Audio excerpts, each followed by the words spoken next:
one thing that's weird is that LinkedIn doesn't generally cause this stuff, so I wonder if it was some error. But even if it was, like, moderators tend to lean liberal, and I think it's a problem. Like, it kind of sucks when you have trouble discussing more right-leaning ideas online because everyone who's moderating is, like, on the other side. I just don't think that there's a government solution here, because say without Section 230, let's say, they still want to have lots of speech on their platforms, so they don't not moderate, they over-moderate.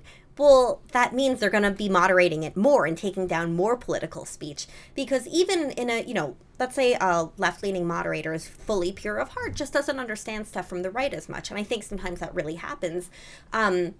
They're going to be familiar with a left-leaning argument that's kind of out there. They'll be like, oh, that's out there, but we get it. We're cool assuming liability for it. But a right-leaning argument just as far out there, they're kind of here instead of in the middle. They won't understand it as well and say, I'm not sure it's worth the liability, and they'll probably end up taking it down. So government doesn't make things better for us in this instance. Like, any way we try to reduce moderation of conservative speech through government, it's going to get worse. Yeah.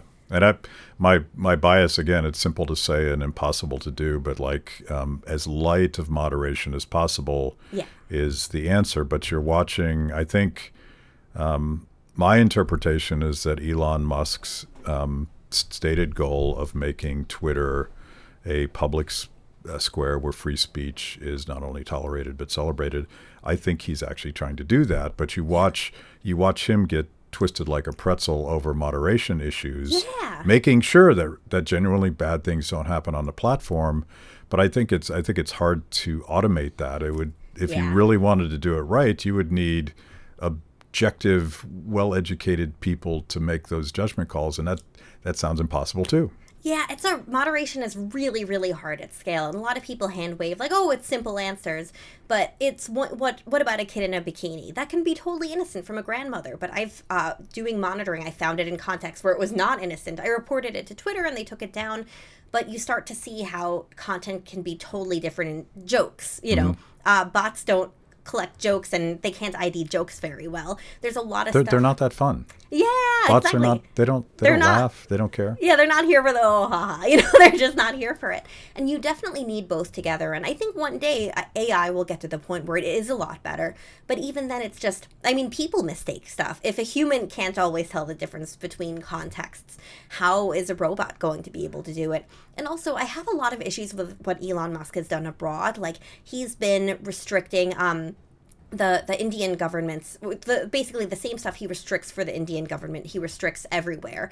And there's a lot of different principles when it comes to like internet governance globally, that if there's some censorship you have to do to maintain a platform that still allows people a democratizing force, like you might want to obey some of those restrictions to give people something more, and that's totally legitimate.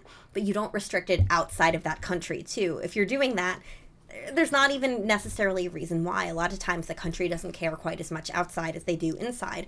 And you don't eagerly kowtow. You might concede, okay, it's worth it for us to do this one thing so all these people can have this good democratizing force. But there's always a line, and I think he keeps crossing those lines. And he's not fighting government requests for data the way that the former Twitter administration was. Not saying they were perfect. My argument isn't like things were perfect before him. I think there were a lot of flaws in Twitter, down to the way ads worked. But I don't think he's made a lot of stuff better, which is really frustrating because I kind of had hope that he would annoy everyone a little and make something better overall for people.